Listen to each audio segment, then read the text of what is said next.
Hello दोस्तों, इस प्यार को किनम दो स्टार प्लस की मोस्ट पॉपुलर शो में आपको दिखाया जाएगा। जो अंजलि होती हैं वो पीछे से आवाज़ लगाती हैं, निरंजन को कहती हैं कि साहिब रुकिए। श्लोक जो होते हैं वो गाड़ी चला रहे होते हैं, मेरा मतलब गाड़ी में इंतज़ार कर रहे होते हैं वो अपने बाबा का, कि उनके बाबा को उनकी आई जो होती हैं वो रोक लेती हैं और कहते हैं कि आज हरदीकाली का व्रत है, इसलिए आपको और श्लोक को जल्दी आना है, क्योंकि हमारा उपवास जब ही खुलेगा जब हम लोग जो है आपके हाथ से पानी पियेंगे।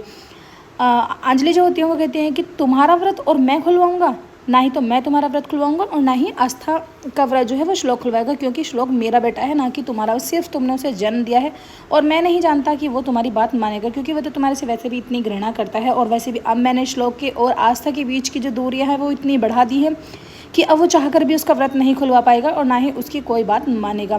निरंजन जो होते हैं वो अपने प्लान में धीरे धीरे कामयाब हो रहे होते हैं। उधर आप देखेंगे जो अवधूत की वाइफ होती है यानी कालंदी, आस्था की माँ, वो भी व्रत रखती हैं और फिर उसके बाद थैंक्स करती है भगवान का, कहती हैं कि मुझे इतने अच्छे पति मिले। हालांकि मेरी तो ज़िंदगी पहले ही ख़राब हो गई थी कि मैं पहले से ही शादीशुदा थी, फिर उसके बाद भी तुम्हारे बेटे ने मुझे इतना प्यार दिया। वो कहती है कि क्यों, हमारा ही बेटा अच्छा है, हमारी बहू भी तो अच्छी है ना। बहू ने हमें कभी ऐसा महसूस नहीं होने दिया कि उसकी पहले किसी से शादी हो रखी थी और उसको बच्चा भी था, लेकिन उसने यहाँ आने के बाद भी एक बच्चा दिया हमें, हमारे परिवार को हमारी खुशियाँ दी। उधर आस्था जो होती है वो पूजा की तैयारी वगैरह कर रही होती हैं।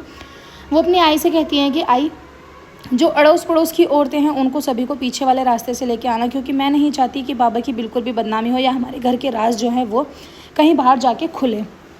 आस्था जो होती हैं वो पूजा की तैयारी पूरी धूमधाम से कर रही होती हैं और भगवान से यही प्रार्थना करती हैं, कहती हैं कि भगवान जी कुछ भी हो जाए बस श्लोक को अपने बाबा का यकीन जो है टूटने मत देना, क्योंकि मैं नहीं चाहती कि जब उनका यकीन टूटेगा तो उन पर बहुत ज़्यादा जोर पड़ेगा। जो अंजलि होती हैं वो सभी को एकाएक करके बुला के लेके आ जाती हैं, लेकिन सभी के मन में फिर से ये टेंशन होने लगती है आस्था की और अंजलि की कि सभी लोग जो है वो सोजल के बारे में पूछेंगे, फिर हम उसका क्या जवाब देंगे, क्योंकि सोजल जो है इनके साथ पूजा नहीं करती है। वो कहती है कि आई, मेरे अंदर इतनी हिम्मत नहीं है कि मैं बाबा का जो है मतलब मजाक बनवा सकूँ आपके यहाँ पर पूजा करके आके, मैं जो है पूजा अलग से ही करूँगी। आस्था जो होती हैं सभी औरतों का आशीर्वाद लेती हैं और फिर पूजा में बैठ जाती हैं, जहाँ पर जो कथा होती है उसका विचारण होता है, जिसमें बताया जाता है कि पति जो है वो परमेश्वर होते हैं। सबसे पहले हमें पति की पूजा करनी चाहिए। पति हमारे लिए हमारी ज़िंदगी में क्या महत्व रखता है, इस चीज़ का जो ज्ञान होता है वो इस कथा में दिया जाता है। सभी लोग जो होते हैं वो कथा सुन के गौरा पार्वती की बातों को ध्यान में रखते हैं और फिर सोजल के बारे में पूछा जाता है कि आपकी बड़ी बहू कहाँ है। तभी आस्था जो होती है वो कहती हैं कि वैनी को इस बार का जो व्रत था वो अपने मायके का करना था, इसलिए वो अपने मायके में अपनी आई के साथ गई हुई हैं, कल वो वापस आ जाएंगे। सभी जो होते हैं उनकी बात को मान लेते हैं। कथा को शुरू कर दिया जाता है, जिसमें सभी लोग जो होते हैं वो आस्था से कहते हैं कि बेटा आप कथा करो, लेकिन आस्था कथा नहीं कहती। सभी औरतें जो होती हैं वो पूजा करके अंजलि उनको बाहर तक छोड़ने के लिए जाती हैं, कहती हैं कि चलो मैं तुम्हें बाहर तक छोड़ के आती हूँ। वो उन्हें बाहर लेके चली जाती हैं, इसलिए बाहर वाले रास्ते से ही वो लेके जा रही होती हैं। आस्था जो होती हैं वो पूजा करके जैसे ही सूरज को जल देने वाली होती हैं कि तभी उन्हें जो सोजल होती है वो दिखाई पड़ जाती है। सोजल उनको ताना मारती है, कहती है कि पता नहीं लोग बाग कैसी होती हैं औरतें, जिनके हस्बैंड जो है उन्हें छोड़कर व्रत वाले दिन भी ऑफिस चले जाते हैं। मेरे व्रत तो मुझसे बहुत ज़्यादा प्यार करते हैं, देखो ना वो तो आज ऑफिस भी नहीं गए। उधर श्लोक जो होते हैं वो ऑफिस में जानबूझ के काम लेट से कर रहे होते हैं। उन्हें पता होता है कि आज आस्था का व्रत है, वो इसलिए वो जानबूझकर घर लेट से जो आते हैं ताकि उन्हें आस्था का व्रत ना खुलवाना पड़े, क्योंकि उनकी और आस्था की तो वैसे ही पहले से ही लड़ाई चल रही होती है। उधर आप देखेंगे ज्योति जो होती है वो भी अपना व्रत रखती है, जिसको सिद्धार्थ जो होते हैं बहुत ज़्यादा प्यार से ही उनका व्रत को खुलवाते हैं। उन्हें लगता है कि कहीं मेरी आई जो है ये सब देख लेंगे, उन्हें कहीं बुरा ना लग जाए, फिर उसके बाद वो उन्हें प्यार करते हैं। ज्योति जो होते हैं वो कहती है कि मैं कितने खुश नसीब हूँ कि मुझे दूसरी शादी करने का मौका मिला और वो भी मुझे इतने अच्छे पति मिले कि जो मेरा इतना ध्यान रखते हैं। भगवान करे हमें कभी किसी की नज़र ना लगे। व्रत जो होते हैं वो सोजल का व्रत खुलवाने के लिए आते हैं। सोजल जो होती हैं वो सिर्फ खाने की बातों पर ही ध्यान देती हैं। वो कहती हैं कि जल्दी जल्दी मेरा व्रत खुलवाओ ना, क्योंकि मुझे बहुत ज़्यादा भूख लगी है। और वो अपने खाने की ही बात कर रही होती हैं। उनके फ़ोन पर बार बार मानसी जो होती है वो कॉल कर रही होती है, कंटिन्यू कॉल करती है मानसी, लेकिन मानसी को बहुत ज़्यादा गुस्सा भी आ रहा होता है। वो कहती है कि अच्छा तो आज तुम्हारे लिए सोजल इतनी ज़्यादा इंपॉर्टेंट हो गई कि तुम मेरा फ़ोन तक नहीं उठा रहे हो, ऐसे भी कहाँ बिजी हो तुम। मानसी को गुस्सा आने लगता है। मानसी जो होती हैं वो जितना भी पूजा वगैरह का सामान होता है सबको फेंक देती हैं और कहती हैं कि रहो तुम अपनी सो कॉल्ड बीवी के साथ। इतना कहने के बाद रोने लगती हैं। उधर वरद जो होते हैं वो अपना फ़ोन चेक करते हैं, कहते हैं कि अरे मानसी की इतनी सारी कॉल्स। वो मानसी की कॉल देखकर और ज़्यादा परेशान हो जाते हैं कि वो जल्दी स्पीड से वहाँ से निकल के जा रहे होते हैं कि तभी आस्था उन्हें रास्ते में दिख जाती है। आस्था को देखकर वो रुक जाते हैं, कहते हैं कि क्या हुआ आस्था? श्लोक जो है आज भी घर पर नहीं आया। वो कहती है कि वो आएंगे भी नहीं, क्योंकि उन्हें मैं जानती हूँ और मैं भी नहीं चाहती कि आप उन्हें फ़ोन करके मतलब मेरे बारे में सिफारिश लगाओ। लेकिन वरद उनके मना करने के बाद भी कह देते हैं। वो कहते हैं कि मुझे श्लोक के यहाँ आने का बुरा नहीं लगेगा, क्योंकि जब मैं भी ज़िद्दी हूँ तो श्लोक भी ज़िद्दी हैं, और फिर जब मैं ज़िद पकड़ के बैठी हूँ तो वो भी ज़िद ही पकड़ के बैठे।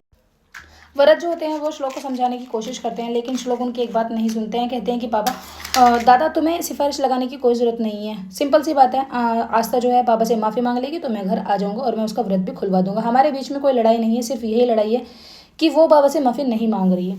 वरद जो होते हैं वो समझाने की कोशिश करते हैं, लेकिन दोनों ही नासमझ होते हैं, कोई भी नहीं समझता है। वरद जैसे ही मानसी के घर पे पहुंचते हैं, देखते हैं वहाँ पर मानसी जो होती है सारा सामान इधर उधर फेंक देती है, जिसको देखकर वरद जो होते हैं वो टेंशन में हो जाते हैं। आवाज़ लगाते हैं मानसी मानसी, लेकिन मानसी कहीं नहीं दिखाई देती। फिर उनकी बहुत देर बाद निगाह पड़ती है कि मानसी जो होती है सोफे के पास गुस्से में बैठी हुई होती है और रो रही होती है। कहती है कि क्यों आए हो तुम यहाँ? क्योंकि तुम्हारे तो सोजल का व्रत था ना, तुम तो उसका व्रत खुलवा के आराम से आए हो।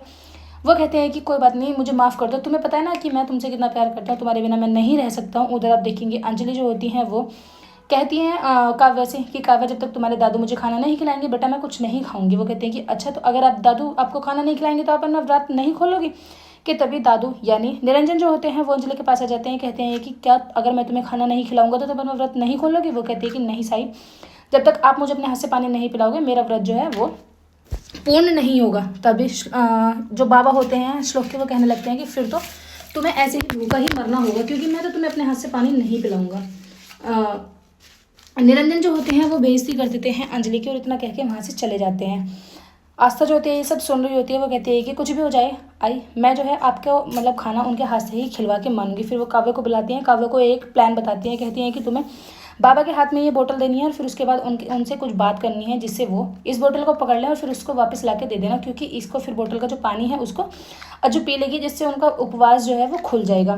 काव्य जो होती है बहुत समझदार होती है, वो इस बात को समझ जाती है और जाके अपने बाबा के पीछे पीछे कहती है कि बाबा सुनो ना, आप मेरे लिए चॉकलेट नहीं लाए? वो कहते हैं कि नहीं बेटा मैं चॉकलेट नहीं लेके आया। फिर उसके बाद वो उसको बोतल को पकड़ा देती हैं और उन्हें एक कहानी सुनाने लगती हैं। जो बोतल होता है वो निरंजन अपने हाथ से पकड़ लेते हैं। फिर उसके बाद वो आस्था को ला के दे देती है। कहती है कि लो अज्जू भाई, मैंने जो है बाबा का हाथ इस पर लगवा दिया है। फिर आस्था कहती है कि लो आई, अब जो है अपना उपवास जो है उसको खोल लो। लेकिन आस्था की सास यानी अंजलि जो होती है वो मना कर देती है। कहती है कि मैं व्रत आपके साथ ही खोलूंगी बेटा, जब तक श्लोक तुझे पानी नहीं पिलाएगा अपने हाथ से मैं भी अपना व्रत नहीं खोलूंगी, दोनों माँ बेटी एक साथ ही खाना खाएंगी। अंजलि का ये प्यार देखकर आस्था की आंखें जो होती हैं वो भर आती हैं। कहती हैं कि आप इतनी अच्छी आई हो, इतनी अच्छी सासू बाई हो, फिर आपको श्लोक को आप मतलब आपका ये अच्छा वाला चेहरा क्यों नहीं दिखा? फिर दोनों बात करने लगते हैं। एपिसोड की एंडिंग कैसी हो जाती है फ्रेंड्स, आने वाले एपिसोड्स में आपको दिखाया जाएगा। श्लोक जो होते हैं वो आस्था की हालत को देखकर बेचारे पानी लेके आते हैं गिलास में। आस्था की भी आंखों में आंसू आने लगते हैं इस बात को देखकर कि श्लोक उनसे कितना प्यार करते हैं, लेकिन ये प्यार नहीं होता है। श्लोक जो होते हैं वो सिर्फ एक ड्रामा कर रहे होते हैं। हालांकि वो पानी पीने के लिए ही लेके आते हैं, लेकिन उन्हें एकदम से बाबा की याद आ जाती है, अपने बाबा की बात याद आ जाती है कि कैसे इन्होंने बाबा की बड़े समाज में बेइज्जती करी थी। फिर अच्छी लगा लाइक करें चैनल।